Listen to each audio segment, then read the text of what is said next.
Mheshimiwa mgeni rasmi, naomba nimalize kwa kusema kuwa mahakama ni muhimili muhimu katika mnyororo mzima wa utoaji haki.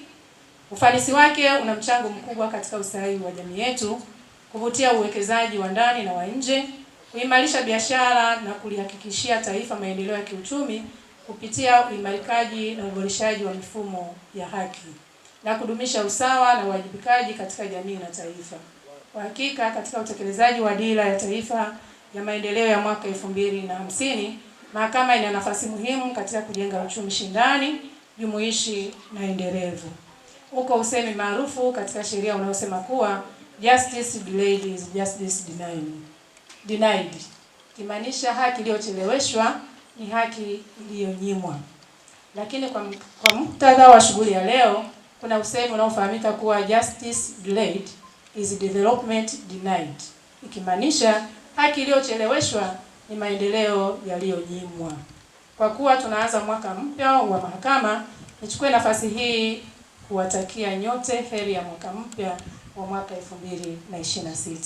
Asante. Kwa niaba ya Mheshimiwa Mkuu wa Wilaya, nawahakikishia ushirikiano wa karibu wa taasisi zote za haki katika jitihada za kuleta maendeleo na ustawi wa wananchi, kama kauli mbiu isemavyo, mchango wa mahakama katika ustawi wa maendeleo ya taifa.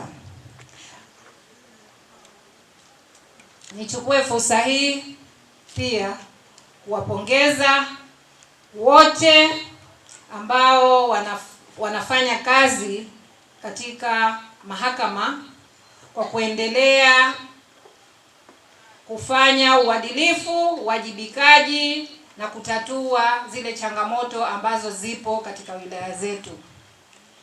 Ibara ya 107 capital A au A kubwa kifungu cha pili inasema, katika kutoa uamuzi wa mashauri ya madai na jinai kwa kuzingatia sheria, mahakama zitafuata kanuni zifuatazo. Yaani Romani A inasema kutenda haki bila kujali hali ya mtu kijamii au kiuchumi, kutochelewesha haki bila sababu ya msingi, kutoa fidia ipasavyo kwa watu wanaoathirika kutokana na makosa ya watu wengine na kwa mujibu wa sheria mahususi inayotungwa na Bunge, lakini pia kukuza na kuendeleza usuluhishi baina ya wanaohusika katika migogoro, na hii ni kutenda haki bila kufungwa kupita kiasi na masharti ya kiufundi yanayoweza kukwamisha haki kutendeka. Tukitoka mahakamani mtu tunamwambia aje saa ngapi? Kuliko aje asubuhi sana, tunamwambia njoo saa 7, kesi yako ndio itakuwa tayari. Japo wadawa wetu wamekuwa wakisumbuka na usafiri, kwa hiyo wanajikuta inabidi waamke mapema kutokana na jiografia ya Kishapu ilivyo, ili kuwahi usafiri inabidi afike huko mapema. Lakini tumekuwa tukiwaambia muda wa kufika mahakamani. Mahakama kwa tulivyojipanga kwa sasa hivi, kesi zote tunasikiliza mahakama ya wilaya, tunaweza tukasikiliza hata kwa njia ya mtandao. Kuna watu ambao wako mahabusu, kama kuna namna hawatafika na hakuna namna ya kuwalazimisha kuja, hatuna vielelezo, hatuna nini, tunaweza tukasikiliza shauri hilo kwa njia ya inaitwa VC, video conference. Na kwa namna hiyo tunaweza kumaliza mashauri mapema, lakini kuipunguzia ofisi ya mashtaka bajeti ya kuendelea kulipa mashahidi kama wanaweza wakasikilizwa kwa njia ya mtandao.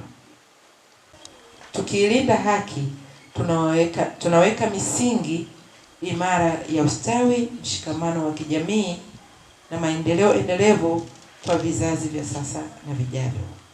Kwa kauli mbiu yetu ya mwaka huu, mchango wa mahakama katika ustawi wa maendeleo ya taifa, tunaomba sote tushirikiane kwa dhati kuhakikisha haki inapatikana kwa wote na kwa wakati wote kwa msingi ya sheria, ili kwa pamoja tufikie malengo ya dira ya taifa ya maendeleo ya mwaka 2020-2050. Baada ya kusema hayo, kwa mamlaka niliyopewa, nitamke rasmi kuwa shughuli za mahakama kwa mwaka 2026 kwa mahakama ya wilaya ya Kishapu zimeanza rasmi na tumezianza leo. Mungu ibariki Afrika, Mungu ibariki Tanzania, Mungu ibariki mahakama ya Tanzania. Asanteni kwa kunisikiliza na Mungu wetu awabariki.